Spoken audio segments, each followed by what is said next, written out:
Hello football lovers, berjumpa lagi dan lagi dengan Kakak Spasi. Kali ini Kakak sudah menyiapkan berita-berita terupdate seputar dunia sepak bola untuk kalian semua. Selamat menyaksikan.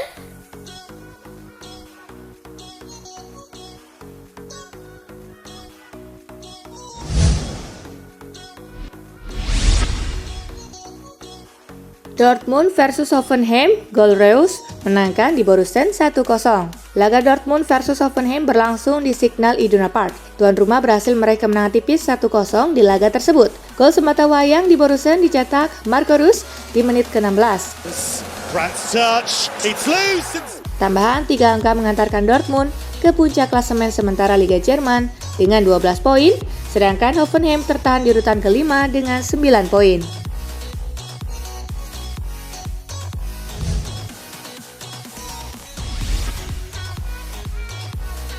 Celta Vigo bungkam Cadiz 3 gol tanpa balas. Laga Celta Vigo versus Cadiz berlangsung di Stadion Balaidos. Tuan rumah menguasai jalannya pertandingan. Celta mampu mencetak 3 gol tanpa balas lewat aksi Iago Aspas di menit ke-56, Oscar Rodriguez di menit ke-62, dan gol kedua Aspas di menit ke-75. Dengan hasil ini, Celta Vigo naik ke peringkat ke-6 dengan raihan 7 poin, sedangkan Cadiz semakin terbenam di dasar klasemen.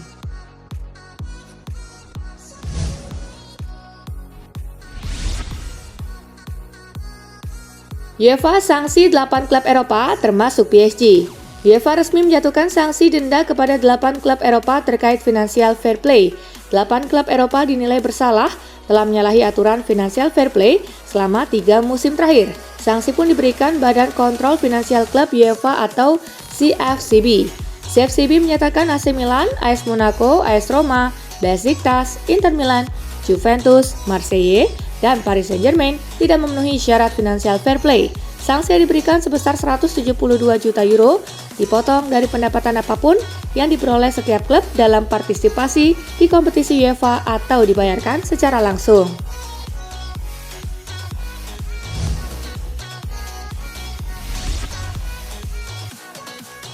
Everton versus Liverpool, Nunes is back. Nunes sudah melewatkan 3 pertandingan terakhir Liverpool. Nunes absen karena kartu merah yang diterimanya karena menanduk bek Crystal Palace. Insiden itu membuat Nunes dikritik keras karena gagal mengatur emosinya. Ini tentu membahayakan Liverpool karena Nunes pastinya akan jadi target lawan-lawan mereka ke depannya. Momentum untuk Nunes beraksi lagi datang akhir pekan ini di Goodison Park, kala menghadapi Everton. Laga panas dan penuh tensi tinggi ini boleh dibilang membahayakan untuk Nunes, tetapi Jurgen Klopp selaku manajer yakin kalau Nunes sudah banyak belajar dari kesalahannya dan bisa lebih dewasa.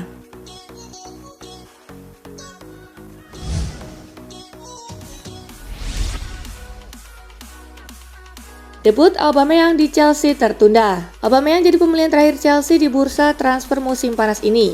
Sayangnya, Chelsea belum bisa menurunkan Aubameyang pekan ini saat menghadapi West Ham United di Stamford Bridge. Sebab Aubameyang datang ke Chelsea dalam kondisi cedera wajah. Aubameyang baru saja menjadi korban perampokan di Barcelona dan harus mendapat perawatan karena rahangnya patah. Chelsea baru memesan topeng khusus untuk Aubameyang agar segera bisa berlatih normal dan bermain.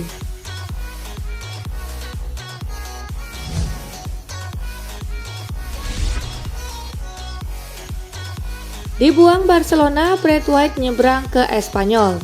Barcelona resmi memutuskan kontrak Braithwaite. Tak butuh waktu lama bagi Braithwaite mendapatkan klub baru selesai cabut dari Barcelona. Pemain 31 tahun itu langsung direkrut Espanyol. Espanyol memberi kontrak berdurasi 3 tahun kepada Braithwaite. Lord Braithwaite pun antusias menatap masa depannya di stadion RCDE serta tak mau ambil pusing dengan omongan orang-orang tentang masa lalunya di Barcelona.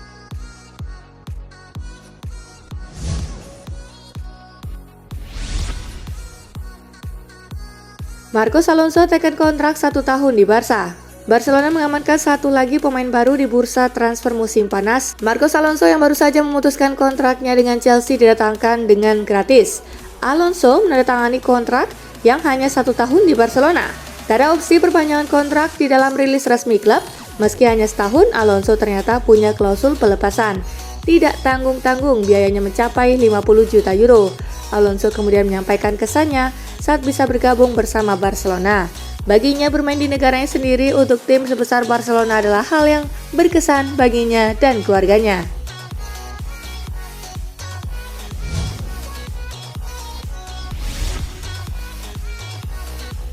Resmi, Marcelo gabung Olympiakos. Marcelo sempat terkatung-katung di bursa transfer musim panas setelah kontraknya tidak lagi diperpanjang oleh Real Madrid. Kini pemain berusia 34 tahun itu sudah mendapatkan klub baru dari Liga Yunani yakni Olympiakos. Bersama Olympiakos, Marcelo mendapatkan kontrak 1 tahun.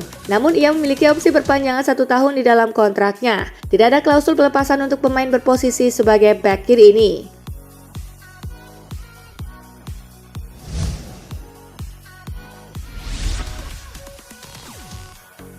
Resmi, Chelsea perpanjang kontrak Armando Broja sampai 2028. Armando Broja mendapatkan perpanjangan kontrak dari Chelsea.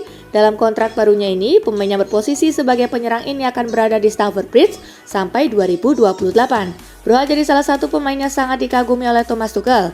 Pelatih asal Jerman itu melihat ada potensi pada dirinya, meski saat ini kesempatannya tampil reguler di tim utama masih minim.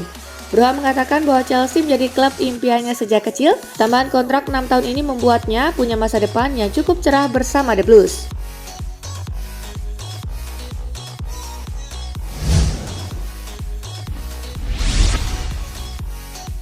Chelsea catat sejarah tim paling boros di bursa transfer musim panas 2022.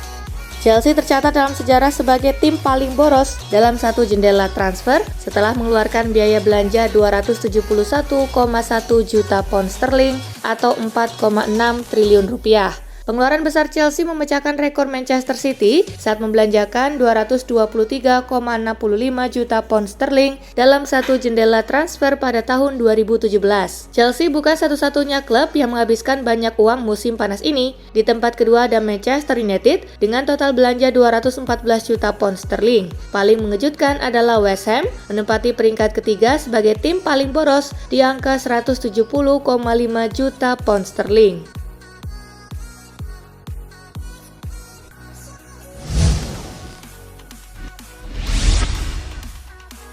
Oga bikin ruang ganti Manchester City kisruh, Pep Guardiola tolak rekrut Neymar. Pep Guardiola menolak untuk merekrut Neymar Junior pada musim panas ini. Pep menyebut kalau dirinya tidak ingin mengambil resiko dengan merekrut Neymar. Menurut Guardiola, Neymar memang memiliki kualitas yang hebat sebagai seorang pemain. Akan tetapi winger berusia 30 tahun itu dinilai membuat ruang ganti klub menjadi tidak kondusif. Guardiola tidak ingin kalau ruang ganti Manchester City yang sudah kondusif berubah menjadi kisruh dengan kedatangan Neymar.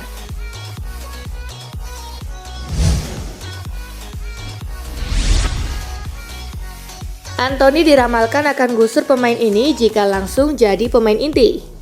Kehadiran Anthony di Manchester United diramalkan menggeser satu pemain jika dia langsung jadi starter di tim. Hal tersebut diungkapkan oleh mantan pemain setan merah, Owen Hargreaves. Anthony Elanga akan digeser, dia akan bermain di sisi kanan, Jadon Sancho di kiri, sementara di depan ada Marcus Rashford dan Anthony Martial mendampingi Cristiano. Tutur Hargreaves seperti dikutip dari Metro. Dengan uang sebanyak itu, Anthony harus bermain, ucap Hargreaves lagi. Owen Hargreaves pun berharap penampilan Anthony bisa membuktikan ia memang layak dihargai selangit.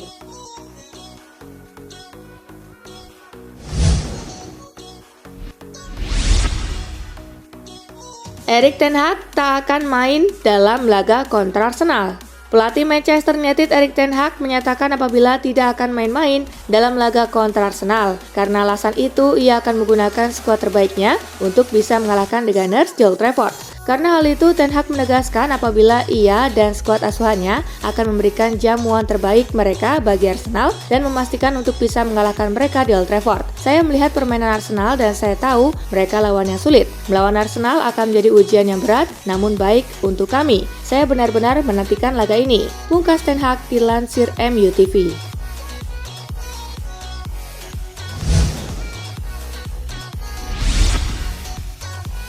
Rencana transfer Cristiano Ronaldo ke Napoli terungkap, gagal gara-gara ulah Manchester United.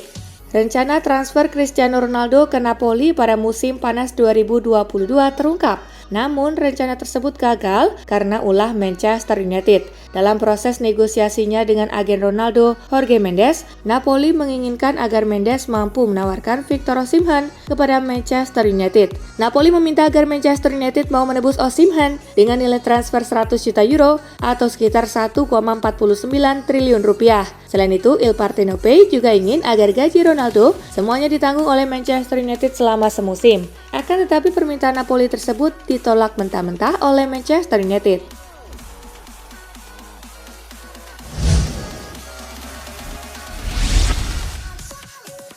Arthur Melo datang, fans Liverpool murka.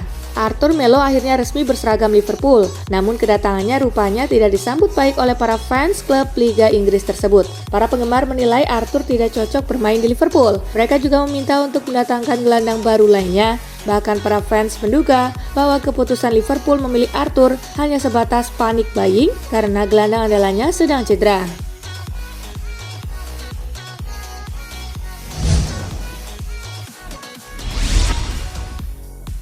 Diogo Jota berpeluang main di laga kontra Everton.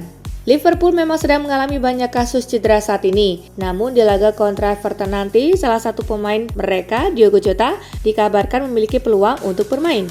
Diogo mungkin akan masuk juga. Ia telah berlatih kemarin dengan skuad untuk pertama kalinya. Ia juga akan berlatih pada hari ini. Saya harus membuat keputusan apakah masuk akal untuk melibatkannya atau tidak. Tetapi jika ini pertama kalinya kami memiliki 5 penyerang, ini seperti sebuah Natal untuk kami, ujar Klopp.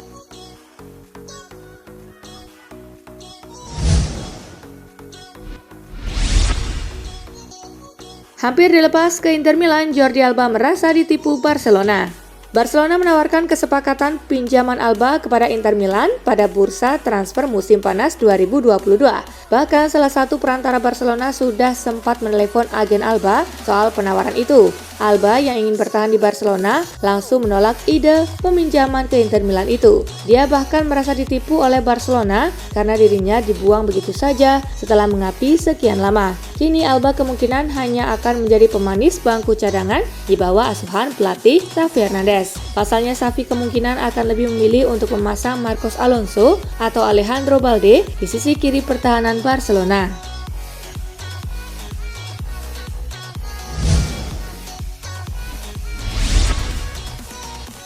Jamu Real Betis, Real Madrid ambisi patahkan kutukan 2000 hari.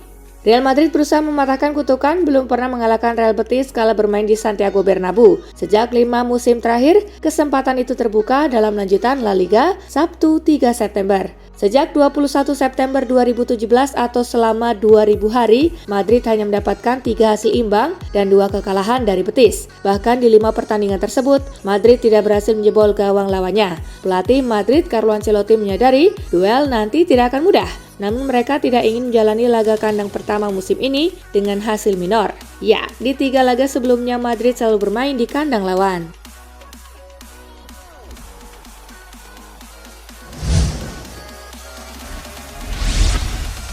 Nah itulah tadi guys, kumpulan berita menarik dan terupdate dari Kakak Spasi. Simak terus ya berita-berita terupdate lainnya dari Kakak Spasi yang pastinya akan Kakak update di Spasi Football News. Tapi jangan ditinggalin ya channel Spasinya, karena kakak akan update juga tentang fakta-fakta menarik seputar sepak bola dunia. Dan jangan lupa untuk terus di like, comment, share, dan juga subscribe ya. See you guys!